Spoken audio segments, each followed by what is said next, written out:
ಆದರೆ ಯೋಚನೆ ಮಾಡು, ತಾತನ ಹತ್ರ ಯಾವ ಸೂರ್ಯಮಣಿನೂ ಇರಲಿಲ್ಲ.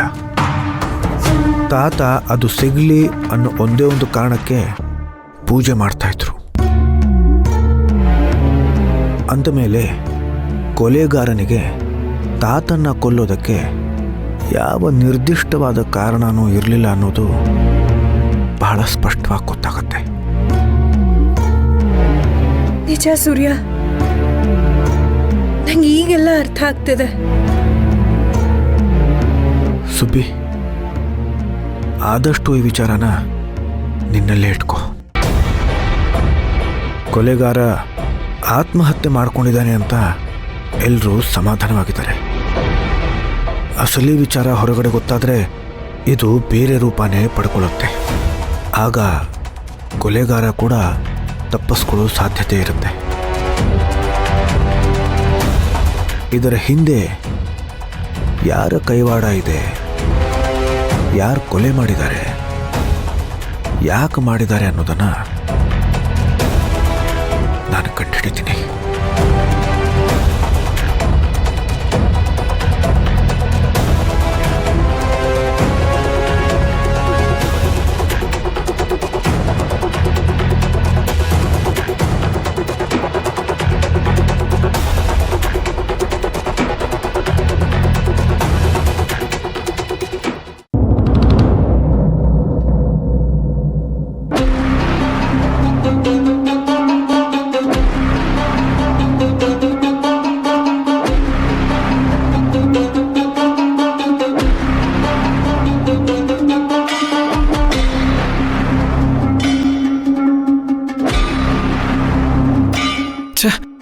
ಸೂರ್ಯಮಣಿ ಬಗ್ಗೆ ಇರೋ ವಿಚಾರ ಹೇಳೋಣ ಅಂದರೆ ಇವ್ರು ಕಾಲೇ ರಿಸೀವ್ ಮಾಡ್ತಿಲ್ಲ.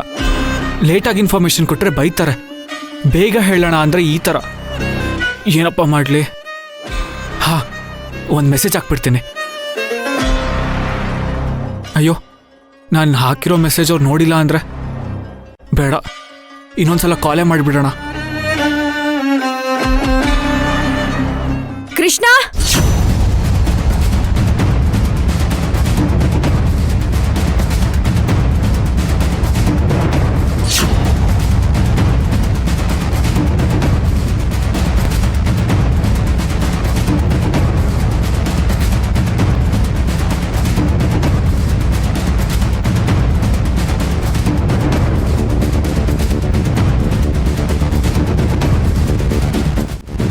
ಕೃಷ್ಣ, ಇಷ್ಟೊತ್ತಲ್ಲಿ ಇಲ್ಲೇನ್ ಮಾಡ್ತಿದ್ಯಾ?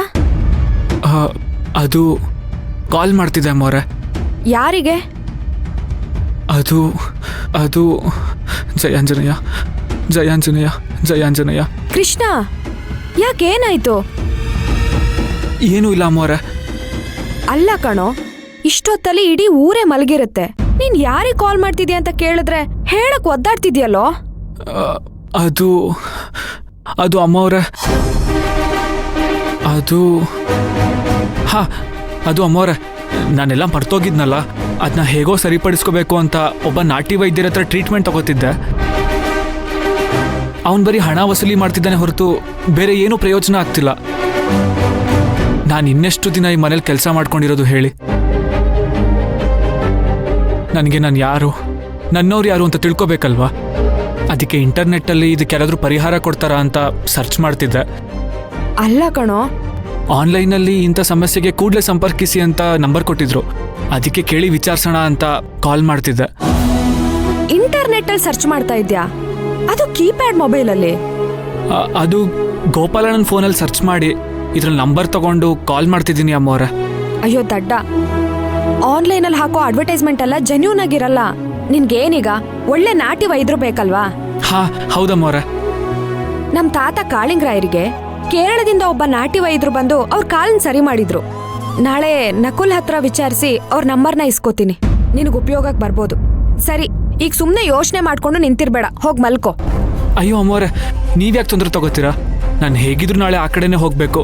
ನಾಳೆ ನಾನೇ ಹೋಗಿ ಭೇಟಿ ಆಗ್ತೀನಿ ಬಿಡಿ. ಆವಾಗ ನನಗೊಂದು ಕ್ಲಾರಿಟಿ ಸಿಗುತ್ತಲ್ವಾ? ಸರಿ, ನಿನ್ನಿಷ್ಟ.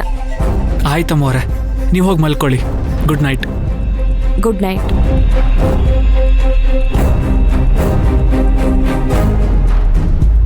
ಅಪ್ಪ, ಕೇಳಿಸ್ಕೊಬಿಟ್ಟಿದ್ದಾರೆ ಅಂತ ಅನ್ಕೊಂಡೆ. ಸದ್ಯ ಏನೂ ಕೇಳಿಸ್ಕೊಂಡಿಲ್ಲ. ಹೇಗೋ ಸಂಭಾಳಿಸ್ಬಿಟ್ಟೆ, ಇಲ್ಲಾಂದ್ರೆ ಸರಿಯಾಗಿ ತಗ್ಲಾಕೋತಿದ್ದೆ. ದೇವ್ರೆ, ನೀನೇ ನನ್ನ ಕಾಪಾಡಬೇಕಪ್ಪ.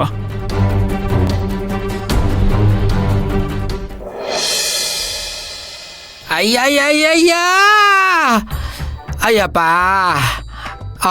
ತೋ ಏನು ಬಾಳ ಛೇ ಛೇ ಛೇ ಛೇ. ಈಗ ತಾನೇ ಶುರು ಮಾಡಿದ್ದೆ, ಮುಗಿಯಷ್ಟ್ರಲ್ಲಿ ನಾನೇ ಹಳಬಾಗ್ಬಿಡ್ತೀನೇನೋ. ಇಲ್ಲಿ ಬಂದು ದಬಾಕೊಂಬಿಡ್ತು. ಇರಲಿ, ಏನು ಮಾಡೋಕ್ಕಾಗಲ್ಲ. ಹಾಂ,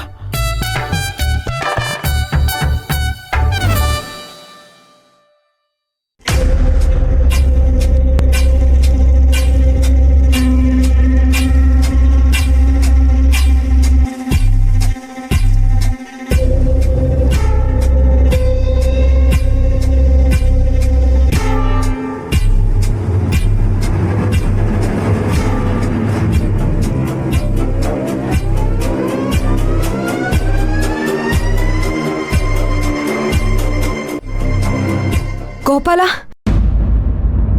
ನಾನ್ ಮಾಡಿರೋ ಪೇಂಟಿಂಗ್ಸ್ನೆಲ್ಲ ತಗೊಂಡು ಏನ್ ಮಾಡ್ತಿದ್ಯಾ? ಅಯ್ಯೋ, ಅದು ಸುರಭಿಯವರು ಮನೇಲಿರೋ ಹಳೆ ಐಟಮ್ನೆಲ್ಲ ತಗೊಂಡೋಗಿ ಬಿಸಾಕು ಅಂದ್ರು. ಅದಕ್ಕೆ ಗಂಟು ಕಟ್ಕೊಂಡು ಬಿಸಾಕಕ್ಕೆ ಹೋಗ್ತಾ ಇದೆ. ಕೊಡಿ ಗುಜರಿ ಐಟಮ್ನ. ಮುಚ್ಚೋ ಬಾಯಿ. ನನ್ನ ರೂಮಿಗೆ ಹೋಗಿ ನನ್ನ ಪೇಂಟಿಂಗ್ಸ್ ತಗೊಳ್ಳೋದಕ್ಕೆ ಎಷ್ಟೋ ಧೈರ್ಯ ನಿನಗೆ? ಅವಳು ಹೇಳಿದ್ಲಂತೆ ಇವನು ಮೂಟೆ ಕಟ್ಟಿದ್ನಂತೆ. ಏನ್ ಈ ಮನೇಲಿ ಹೇಳೋರು ಕೇಳೋರು ಯಾರು ಇಲ್ವಾ? ಯಾಕೆ ಪದ್ಮಿನಿಯವ್ರೆ ನನ್ನ ಮೇಲೆ ಕೂಗಾಡ್ತಾ ಇದ್ರಾ? ಇದನ್ನೆಲ್ಲ ತಗೊಂಡೋಗು ಅಂತ ಅವರೇ ನನ್ನ ಕೈ ಕೊಟ್ಟಿದ್ದು.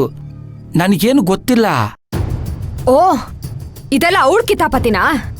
ಏನ್ ಅತ್ಗೆ ಅಂದ್ರೆ ಈ ಅರಮನೆಗೆ ದೊರೆಸಾನೆ ಅನ್ಕೊಂಡ್ಬಿಟ್ಟಿದಾಳ?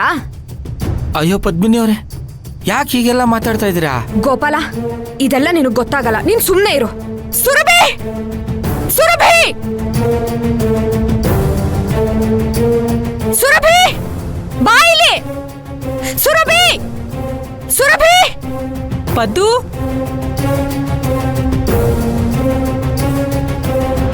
ಪದ್ದು, ಏನಾಯ್ತೆ? ಯಾಕೆ ಕಿರ್ಚಾಡ್ತಾ ಇದೀಯಾ? ಅತ್ತೆ, ನೀವು ಸುಮ್ನೆ ಇರಿ. ಇದು ನನಗೂ ನಿಮಗೂ ಸಂಬಂಧಪಟ್ಟಿರೋ ವಿಷಯ ಅಲ್ಲ. ಸುರಭಿ! ಗೋಪಾಲ, ಏನಾಯ್ತು ಅಂತ ನೀನಾದ್ರೂ ಹೇಳು. ಯಾಕೆ ಕಿರ್ಚಾಡ್ತಾ ಇದ್ದಾಳೆ ಇವಳು? ಅದು ಪದ್ಮಿನಿಯವರು. ಗೋಪಾಲ, ಬಾಯಿ ಮುಚ್ಕೊಂಡಿರು ಅಂದೆ. ಸುರಭಿ, ಸುರಭಿ. ಪದ್ದು, ಯಾಕೇನಾಯ್ತು? ಯಾಕೆ ಕಿರ್ಚಾಡ್ತಾ ಇದೀಯಾ? ಯಾಕೆ? ಎಲ್ಲ ತಿಳ್ಕೊಂಡು ತಿಪ್ಪೆ ಸಾರಿಸೋದಕ್ಕ? ಪದ್ಮಿನಿ, ಯಾಕೆ ಇಷ್ಟು ಜೋರಾಗಿ ಕಿರ್ಚಾಡ್ತಿದ್ಯಾ? ಏನಾಯ್ತು? ನಿನ್ನನ್ನ ನೀನ್ ಏನು ಅಂತ ತಿಳ್ಕೊಂಡಿದ್ಯಾ? ನನ್ ರೂಮಿಗೆ ನಾನು ಪರ್ಮಿಷನ್ ಕೇಳ್ಕೊಂಡು ಬರ್ಬೇಕು, ನನ್ನ ವಸ್ತುಗಳನ್ನ ನಾನು ಕೇಳಿ ಮುಟ್ಬೇಕು ಅನ್ನೋ ಕಾಮನ್ ಸೆನ್ಸ್ ಇಲ್ವಾ ನಿನ್ಗೆ? ಪದ್ಮಿನಿ,